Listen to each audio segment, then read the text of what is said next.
Rebecca now, and what's the baby's name? Thomas James. Thomas James, sweet.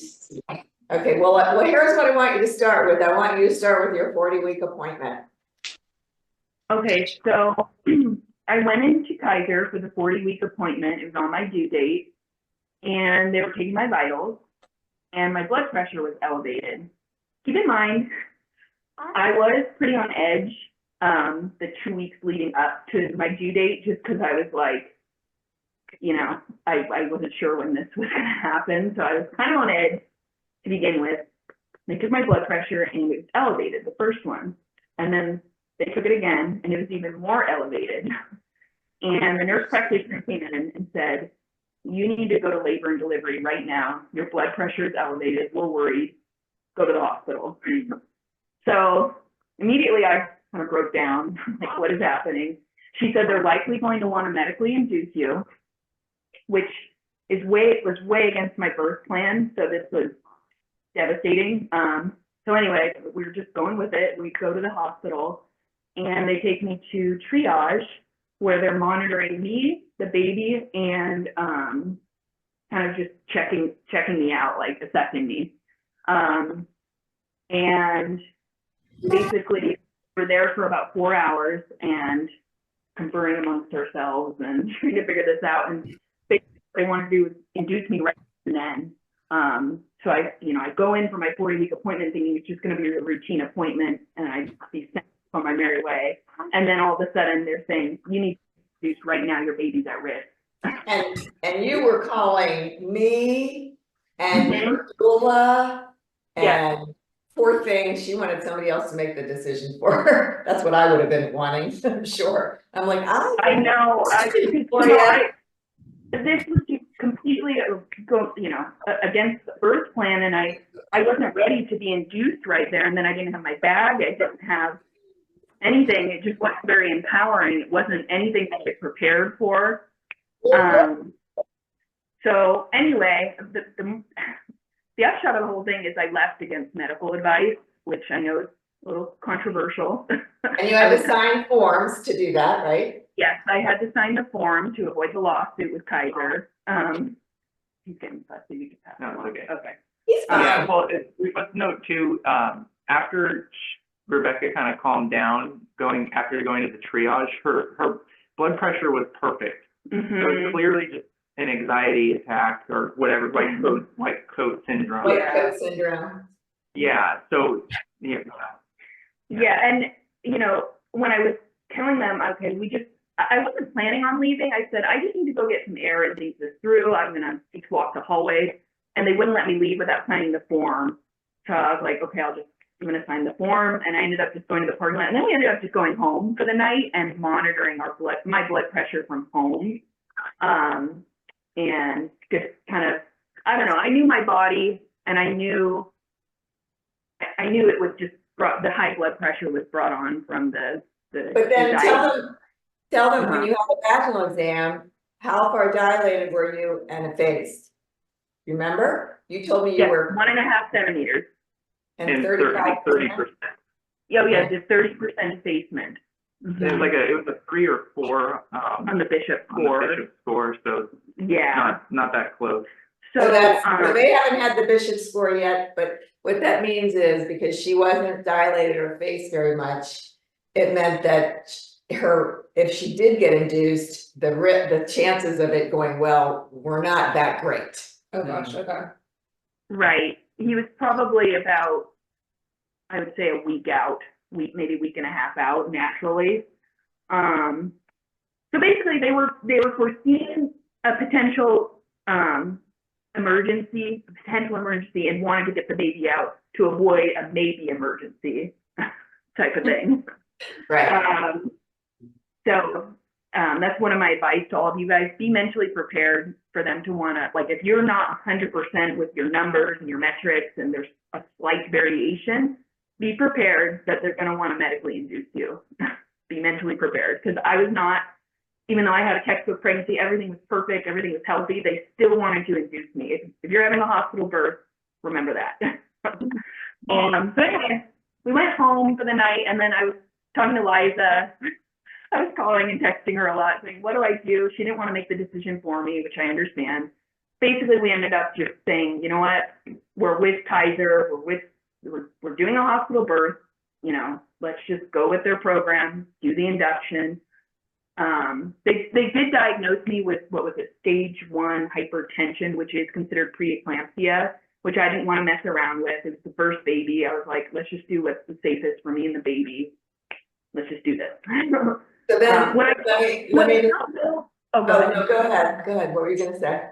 I was just going to say, another thing they said was the baby's heart rate was dipping a little bit. What I don't know is if that was a natural variation with babies or if that was something to be concerned with. I'm not really sure, but that was another factor in this, was his heart rate was dipping a little bit. And that's why we couldn't monitor from home, Mhm. so the blood pressure we could see, at least if she was fine, but. don't know what And then happened. when she went home, you guys, she had her doula, whom I know, and her doula and I were both having her do, so Jen told you to do Miles circuit, and I told you to do nipple stimulation and collect her colostrum, right?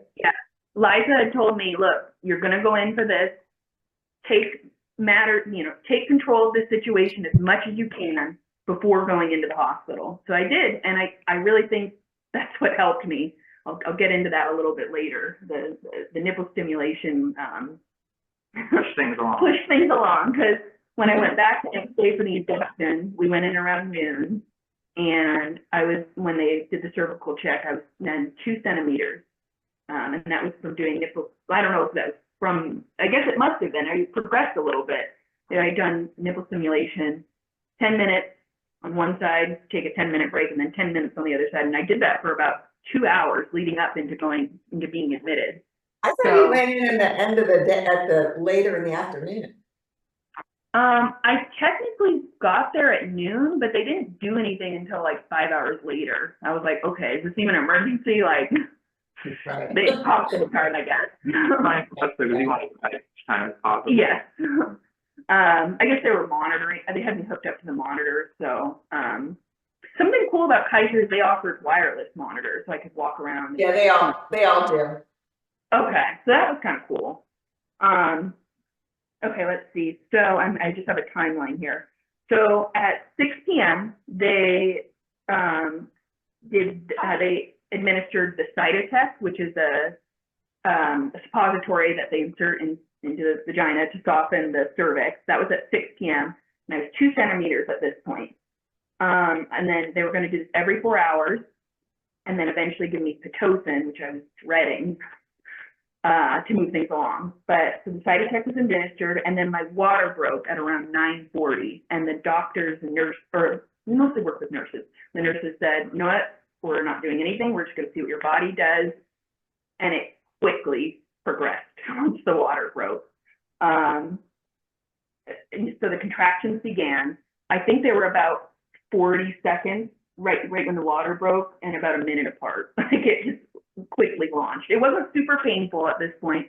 We were doing our Bradley. I mean, it wasn't comfortable, but we were doing our Bradley exercise. We were doing the relaxation, kind of just laboring in the room. And then around 11 or 11:30, things kind of intensified. At this point, they were about 90 seconds long and about 30 seconds apart. Well, yeah, I think it's like 3 minutes between the contractions, and then they were like a minute and a half long contractions. Yeah, they were close together and they were long, and they were getting more intense. And then that's when our doula showed up, Jen, and she just took charge and said. So you're at 6 centimeters at that point. When Jen showed up around 11:30 p.m., I was at 6 centimeters, and it wasn't too bad yet. I would say the worst part was the leading up 8 to 10 centimeters. That was the worst part, but it was the shortest part. So the entire birth wasn't just pure agony the whole time. I mean, it wasn't the joy of my life, but it wasn't just pure agony. It was only bad about the hour leading up to the pushing, which is the 8 to 10 centimeters. So my timeline. At one point I was saying, I don't know if I can do this. I think I might need some type of pain med, maybe not the epidural, like maybe some fentanyl. I don't know. This is getting kind of bad. And Jen said, you know what? Okay, we can do that, but why don't we just hop in the shower? Let's just go in the shower and see how that goes. I was in the shower from about 11:30 to, let me look at mine. I don't exactly know. About an hour. But pretty much until you were fully dilated. Yeah, that was the 8 to 10 centimeters. And that was the worst part, but the shower really helps. If you're struggling, just get in the shower, get in the bath. It really, really helped me. I felt so bad we were wasting so much water because I was in here for over an hour. You're so Help. funny. You know, that's okay. So then I felt like, okay, let me get out. I dried off. I went to the bed and I just had this like involuntary urge to push. It felt like, you know, when you have to throw up and your body just is like pushing it out. That's kind of the same thing with pushing a baby out. Like it's like involuntary. And the nurses checked me. They're like, all right, you're at 10 centimeters. Let's go. And I pushed for about 20 minutes and then he was out. So the whole thing from start to finish was about 6 hours from when my water broke to when he was born, 6 hours. So my method works. Know the relaxation techniques, because I think it's a wonderful program and it's manageable and you can do it without the epidural, without Pitocin, or without, I thought I was going to need Pitocin, but I didn't end up needing it at all. So Question. What were you doing to cope with your contractions when they first started? Like right after the Cytotec? Yes. So when the water, so I wasn't in any pain the 4 hours after it was administered. I started feeling pain, slight, you know, discomfort when my water broke. What were we doing? The Bradley position. Well, yeah, the one that worked best for us was where you're both standing and facing each other, and she kind of leans on you and tries to, you know, go limp. That one we use the most by far. Yes. I didn't like being on, there were a couple I didn't like that just didn't feel good. I can't really remember what they were. I didn't like the ball. I didn't like, was it hands and knees? Did we do that at all? I just kind of a blur because it's late at night and we tried multiple different Bradley positions. The best one was that standing leaning over one. Yeah. And you could see that she's letting go because her arms get limp, you know, it's kind of easy to tell. Yeah, the relaxation techniques worked really well. Were you making sound?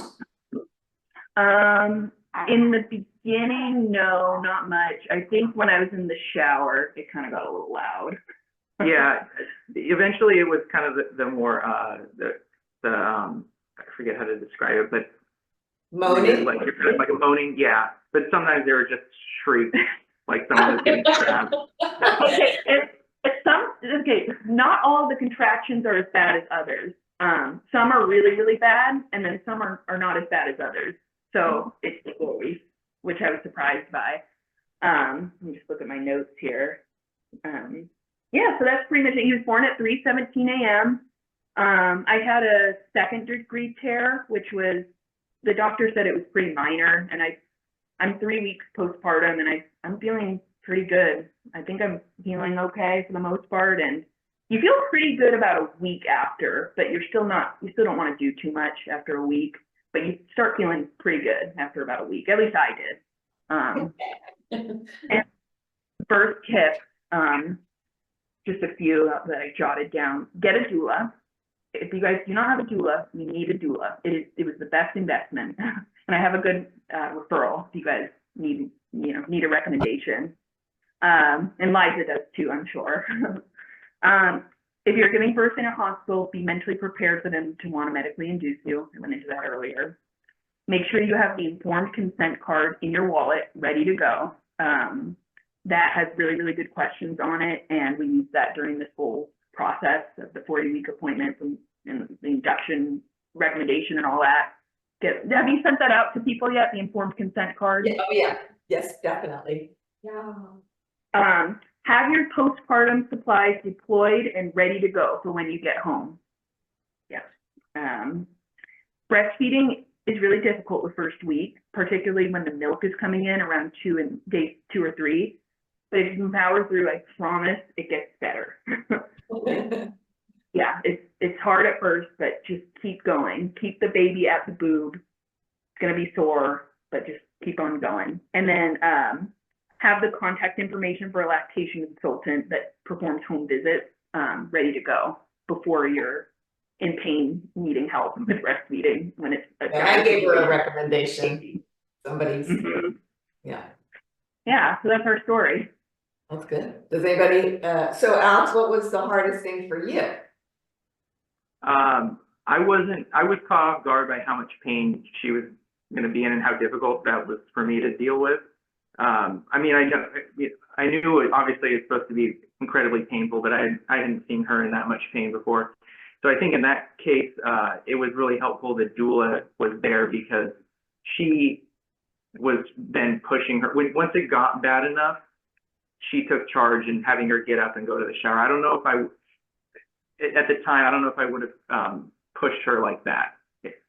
I guess like instinctually, you'd think that when someone's in that much pain, like if they're, I don't know, getting a limb amputated without medication, you'd think let them sit on the bed. But this isn't like that, you know. A birth is natural and it's meant to go through that pain. So it's fine to get up and move around and keep trying different positions in the shower or whatever. Yeah. It might be hard to push her, but that's what I'd recommend. Yeah, it's probably hard seeing your spouse in that much pain. It would probably caught you off guard. And he's helpless, kind of. I mean, you know, he was following the coaching guidelines, but still, it's probably difficult. Yeah. And then also, I guess for the hospital, there was no fridge or anything, so we were ill prepared for food and protein. So we were bringing like peanut butter and jelly sandwiches or something that sustain you while I told you what to bring to the hospital. That's not my fault. It's your fault. Yeah, no, your appetite goes away when you're in labor, by the way. Yeah.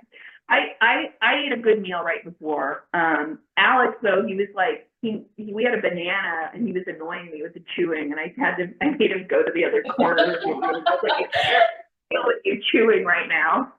That was the only annoying thing it wasn't annoying. I was just in a weird state. He was really, really helpful. He was a good coach. Yeah, And a spray bottle. Get a spray bottle. That was really helpful too. What's in the spray bottle? Just water? Yeah, just water. It kind of helps you when you kind of get the hot flashes when you're in the middle of it. So that was really helpful. Yeah, it was. I think. Yeah, I mean, all things considered, it was a really good birth. It was empowering, and I'm really proud of it. So. You should be. Did a great job. Mm-hmm. And I ended up not needing any Pitocin and then no fluids either. I was just non-compliant with the hospital procedure. They kind of sensed that I was saying no to a lot of things, but it worked out. I got lucky because my body just naturally progressed. Do the nipple stimulation. Yeah, but you guys can do it. You can do it. I thought I couldn't, and then I did, and it's manageable. And like I said, it's very empowering, you know, seeing what your body can do. And like I said, Bradley Method, we're a Bradley Method success couple, I guess. It worked for us. Do you have any words of wisdom for the dads and the coaches? We have a couple of moms and the rest are dads. I guess it would just be tagging on what I was saying about having the courage to try to push. I mean, I shouldn't talk about courage. Well, the dads are involved. Be strong and confident in pushing the mom to get through every contraction. To stay calm yourself. That would be the help from the doula. Pretty much just gave that. Mm-hmm. The confidence to get through each contraction and move around and all that. So Good. Well, you guys did great. Look at that baby. He's so fuzzy.